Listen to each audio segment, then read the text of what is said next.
Broadcasting from Park Avenue West, you're watching WMFD Television, Channel 68.1, Mansfield. This program discusses sensitive mental health issues, including suicide. Viewer discretion is advised. Maybe an hour after we got the message that we lost Danny, Danny's sister said to us, we were all crying, and she says, "What do we do? What do we tell people?" And I'm like, "Baby, we got to tell them the truth. This is nothing that can be hidden, because otherwise the suicide will win."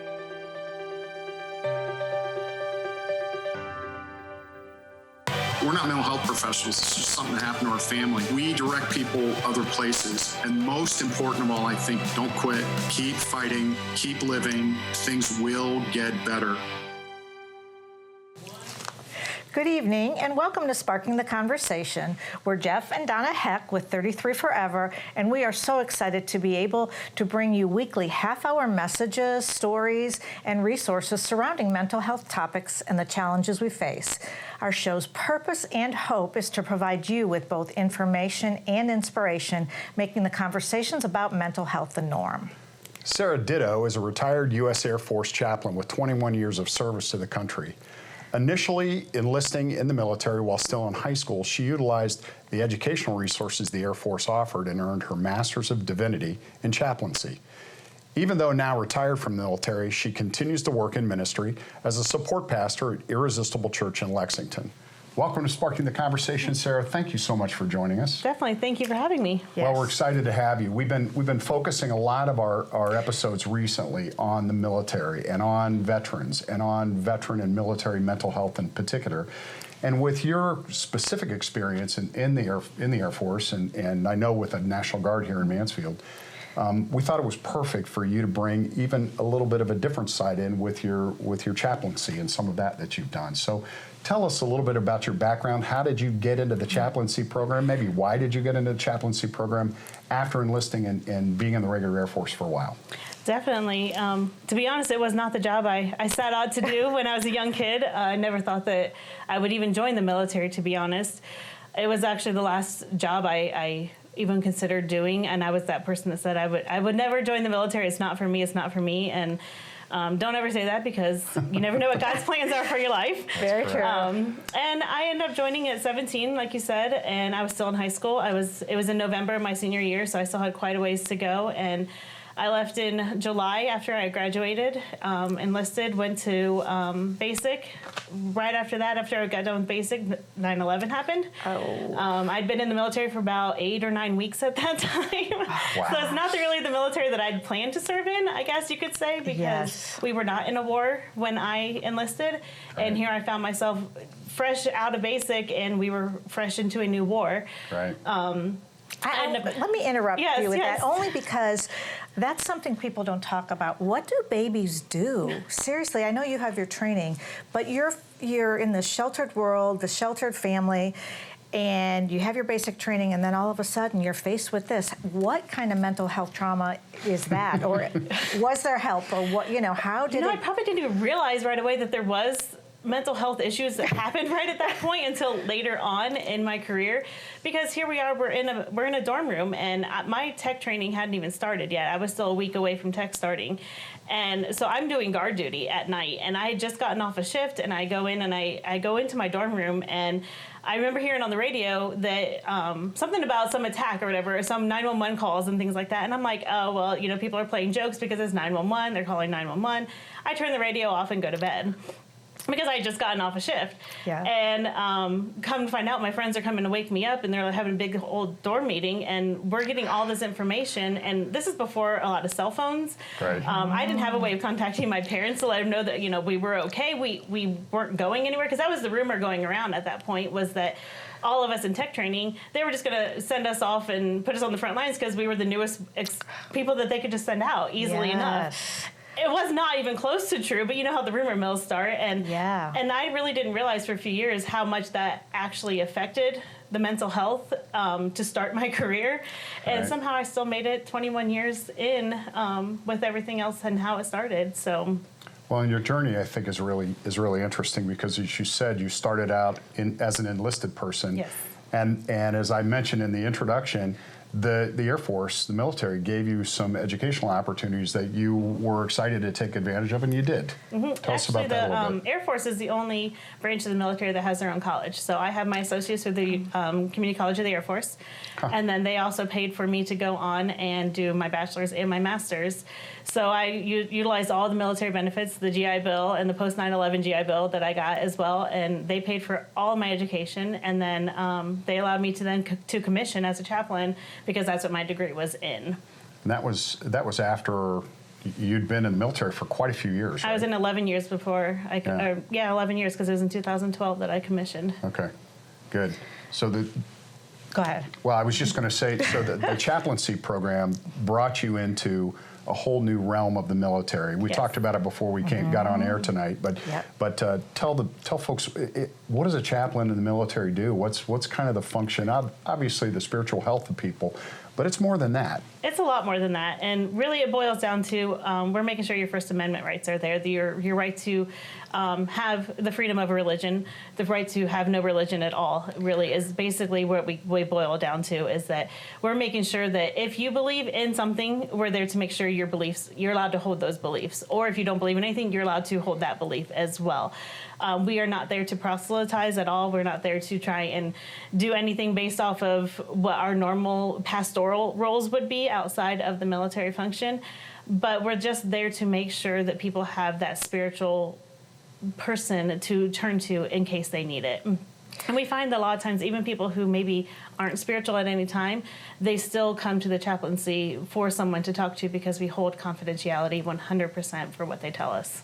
Were you able to train in the Air Force in chaplaincy, meaning having, or did you, like if people would go to Ashland University or something like that, they wouldn't be training how a chaplain in the military should behave and train? That's a good point. And thankfully I had the 11 years as an enlisted member to give me that military background. You don't have to have that. You can come in what we call off the street, come right in to the service. But then you do go to a basic training basically for a chaplaincy course, and they actually give you that background for what a military chaplain will need to do. Great. We're going to have to take a break. We're going to come back in a minute. We'll be back in a minute with Sarah Ditto right here on Sparking the Conversation.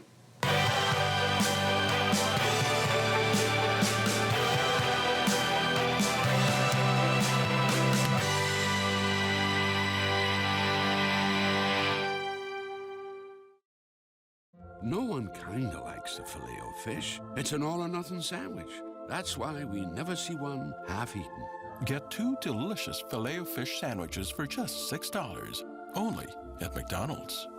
Ba-da-ba-ba-ba. Get Nature Stone and never replace your garage flooring again. Save up to 50% when you purchase before April 30th. Plus, get a free Hoover Whole House vacuum with your installation. Schedule your free cost estimate today at naturestone.com. It's not just a floor, wow, it's Nature Stone. Catalyst Life Services, a comprehensive behavioral health organization, has been serving the community for 70 years. Our wide array of wraparound services and our ability to treat the whole person is what sets us apart. It's everything you need in one place: mental health, crisis, detox and addiction services, case management, and peer recovery support. We even offer vocational programming to get you back to work. Catalyst Life Services. Call today and get the help you need. Hello, I'm Mike Lindell, CEO of MyPillow. Retailers, shopping channels, and now even banks have tried to cancel myself and MyPillow. Well, during these times, your support has meant everything to us. So my employees and I want to personally thank each and every one of you by passing the savings directly on to you. We're selling the best products ever for the best prices ever.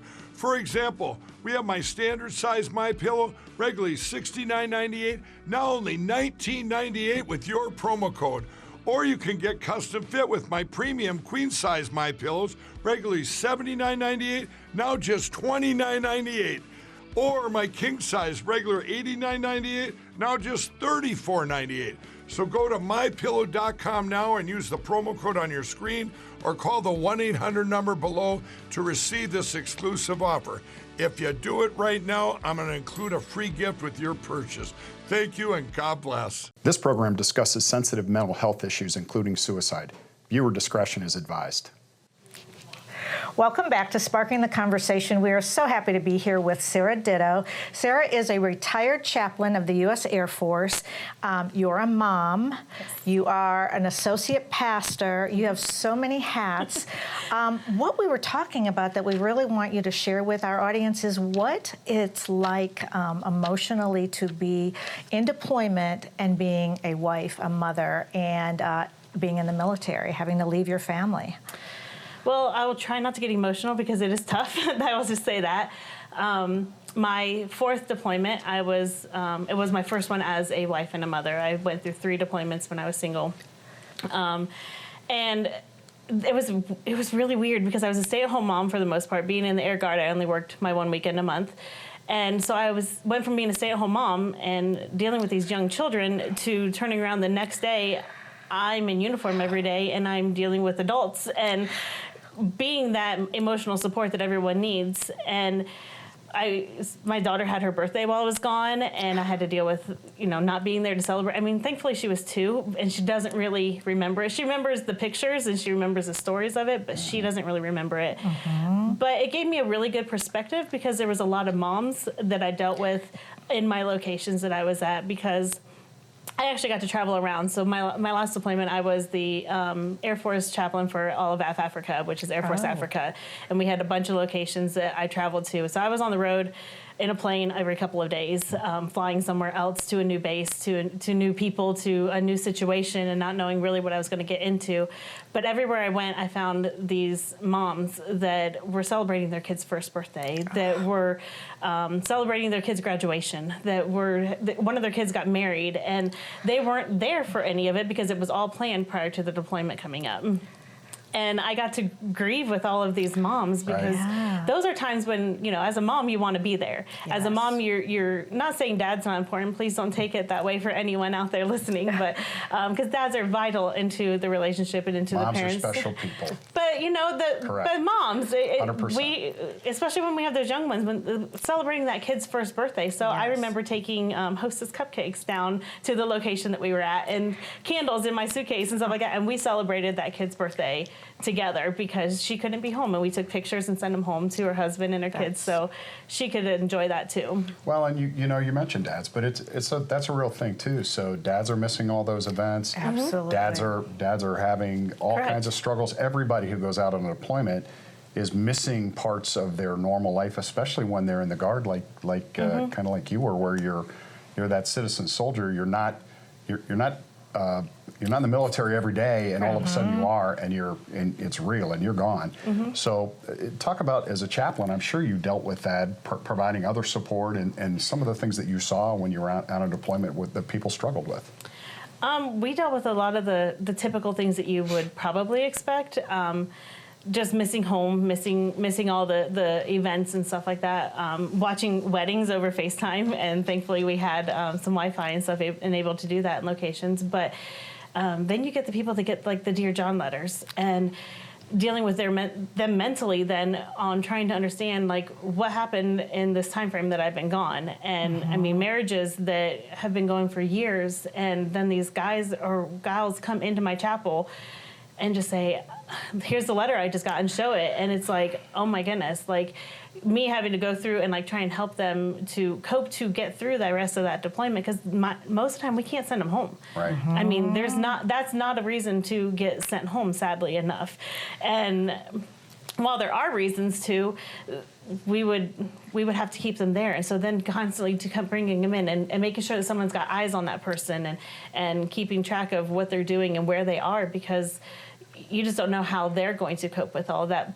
Add in all the stressors of where we are and what we're doing, and it's not a good combination. Yeah, it's tricky.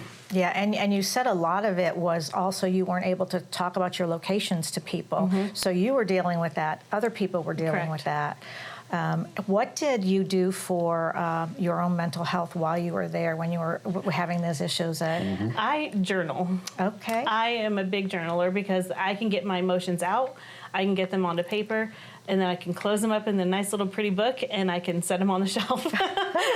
You're a good compartmentalizer. That's great. But for me, it was a way of not continually to recap everything in my mind. Because if not, I will constantly replay a conversation. I'll replay the situation and what happened, and well, I'll do it too much. So if I'm able to write it out and write it down, then I can go back and be like, okay, I already dealt with this, or I'm dealing with this now, and this is how I am, and I can give myself updates to how I'm coping with something. And so journaling for me, someone told me one time, a long time ago in chaplain school, journal everything. And I always tell my husband now, I'm like, I have 2 journals from 6 months. And I say, if you ever want to know everything, here it is. And neither of us have ever opened it because it was a lot. It was a lot that went on in just 6 months. Right. I'm sure.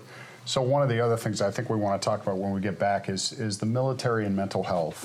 And we're going to take another break. We're going to be back in a minute. But I want to talk about the military and what you saw in your 21 years of the military about how the military deals with mental health, because I think it's changed a lot. Yes. So we'll be back in just a minute with Sparking the Conversation with Sarah Ditto.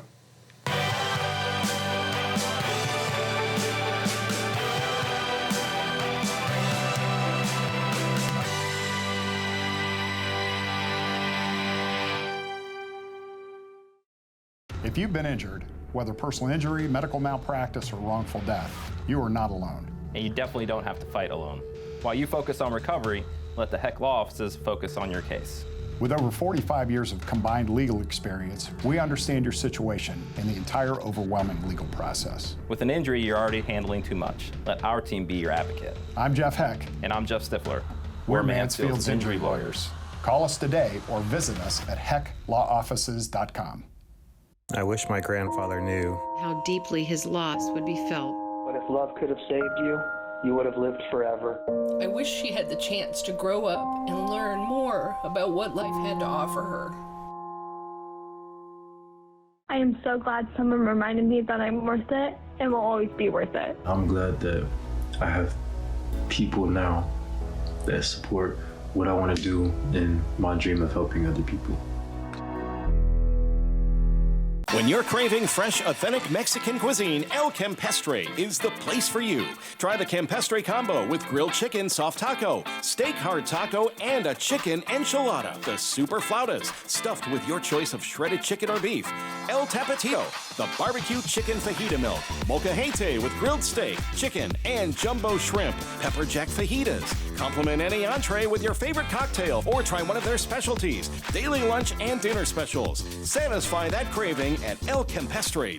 Time of Praise with Superintendent Henry J. Bradley Jr., Saturday at 1 p.m. Sunday morning worship at 11:15 a.m. and midweek Bible study Wednesday at 6 p.m. A church in the community, for the community, showing the love of God to the community. Superintendent Henry J. Bradley Jr., Senior Pastor, and elect Lady Alice Bradley.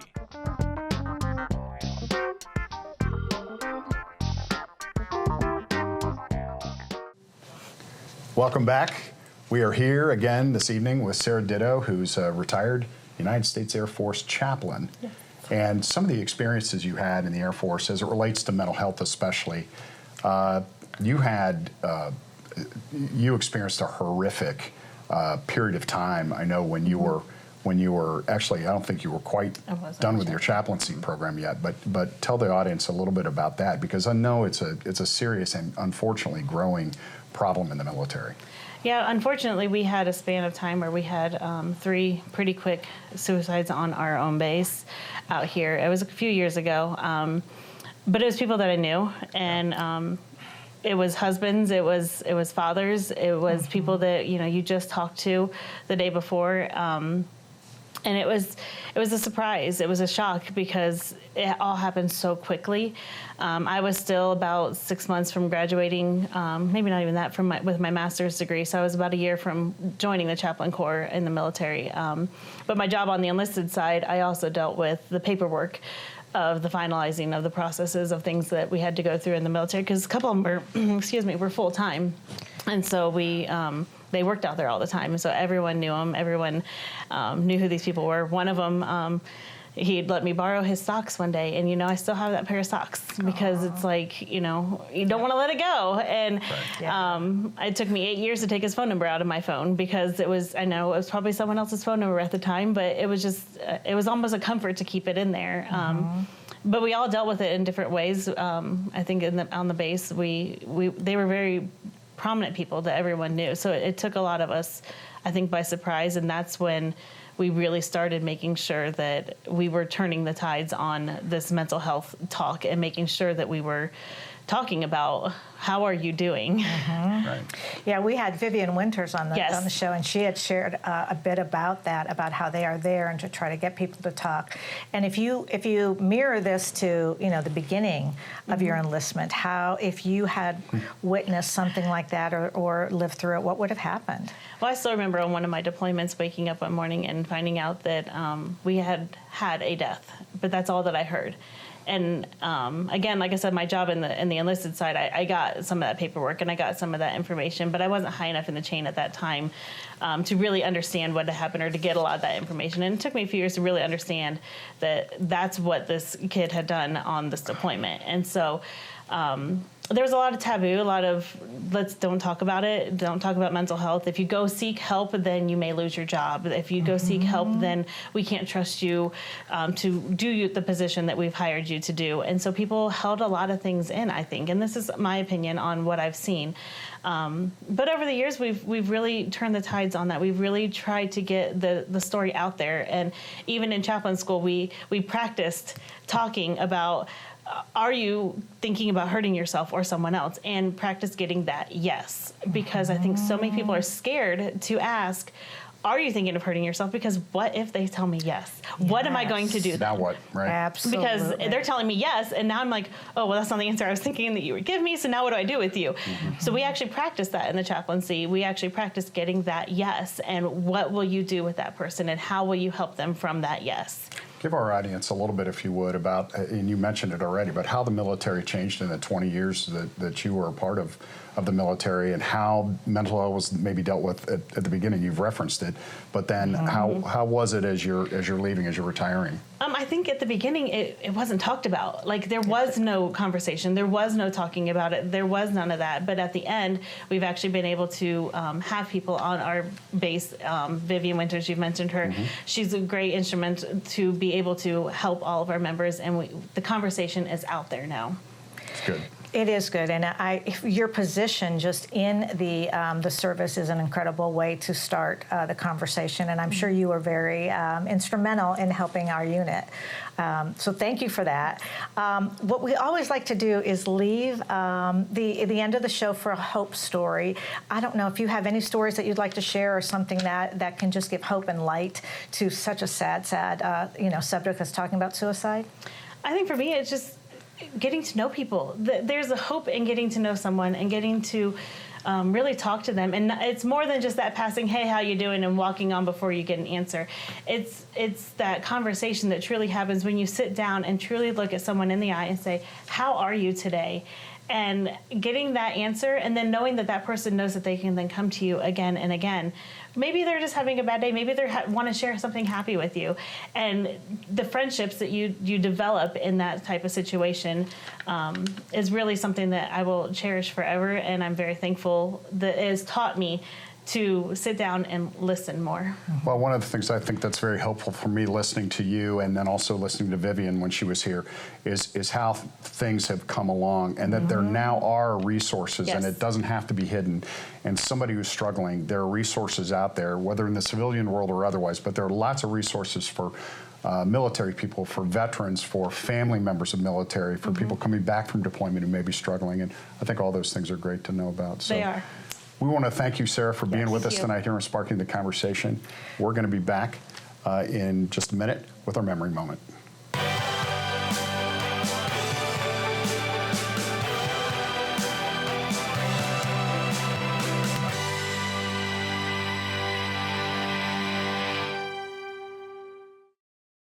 The need for mental health and addiction services is rising. Life is getting harder. Our day-to-day living situation can be difficult to handle at times, and the pandemic certainly is not helping. Catalyst Life Services has a mental health and addiction urgent care available for all ages. Get the care you need when you need it and without an appointment. If you're facing the challenges of addiction or mental illness, know you can find help at Catalyst Urgent Care. It's the help you need when you need it the most. Does shopping for bladder control products have you feeling like you need someone to be on the lookout for you? Now you have your privacy back. We're HDIS, and we home deliver bladder control products directly to you. We're always on the lookout for you. You get free shipping in plain, unmarked boxes. So your private matters, stay private. We understand how you feel. For over 35 years, we've delivered bladder control products to millions of Americans, just like you. You don't have to worry about incontinence any longer. Call now for your free product sample pack and over $45 in money-saving coupons. At HDIS, we're always in stock. We carry all brands in hundreds of styles and sizes. You'll be sure to get what you need, guaranteed. For your free sample pack with your free catalog and $45 in money-saving coupons and free product samples, call 800-905-9814. That's 800-905-9814. Welcome back to Sparking the Conversation. This is the part of our show we call the Memory Moment. And tonight's memory moment is kind of a bittersweet memory moment, really. It is. We're going to put some pictures up of Danielle and just the last 4 months of her time on this earth. And why we're doing that is because you just look at someone's face and you never know what's going on behind that mask. Right. This is October, actually at the very end of October 2018 at baby's birthday and sister's birthday. And then there's November of 2018 with her other sister, one of her other sisters. Yep, she came to D.C. to visit her, brought the baby, and Mandy's expecting the baby that actually is born the day before we lose Danny. Yep. So again, all smiles. That was December. That was Christmas time. You see the Christmas blanket with her other sister. With another sister. Yep. We have a her lot mini-me. of those. Yes.